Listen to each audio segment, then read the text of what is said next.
put, the PYP is a framework, a way in which we take the way people naturally learn and solve problems and bring it into the classroom. Growing up, many of us remember sitting quietly in a neat row of desks, wondering if any of this has any relevance to us beyond memorizing what the teacher says so that we can get a good grade on the next test. In contrast, in a PYP classroom, students don't just learn about a certain topic. They instead learn to write as an author, investigate as a scientist, and analyze the past as an historian.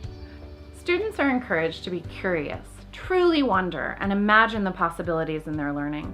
They do so in a hands-on way, such as by writing short stories, creating their own experiments, or using original documents to understand how people truly lived in ancient times. Units are organized around concepts, basically big ideas, like systems, experimentation, and structures, to encourage students to make connections between different subjects like English, math, and social studies.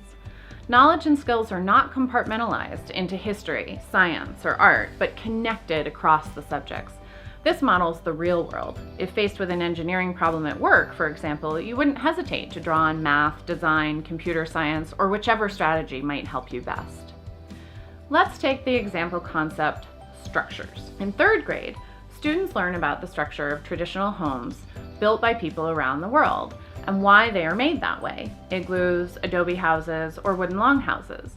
They are closely guided by their teacher to understand the central idea that structures are developed in response to human needs. In turn, they look at why we make the homes the way we do now in response to our own needs. The PYP approach recognizes that it's not important to memorize the name of the Inuit tribe that built a certain type of igloo. After all, today you can easily look that up on your smartphone.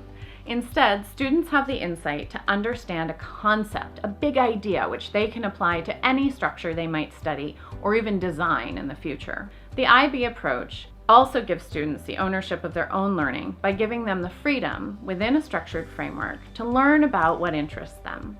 Again, taking the concept of structures, in that same unit, students examine the structure of stories and literature, inquire into why humans have created the structure of government that they have, and what those structures are. A student might then decide to look more closely at what materials people use and how they are made, or to look specifically at bridges, or to choose a specific kind of government or part of the world to examine their structures. Students are also encouraged to collaborate and learn from each other, to ask questions of and to teach to one another, mirroring the way people work to solve problems in the real world. Another part of problem solving is to reflect on how you learn and therefore more effectively accomplish your goals. The PYP understands that students become more invested in their own learning when they can see how they can take action in the world based on what they've learned. For what is the purpose of learning if we don't act upon it in some way, great or small? When students are asked to use what they learned about structures to build an efficient refugee camp model, what they learn stimulates empathy and problem solving, and we help our students to become principled and open-minded people who care about the world around them and who take action to make it a better place.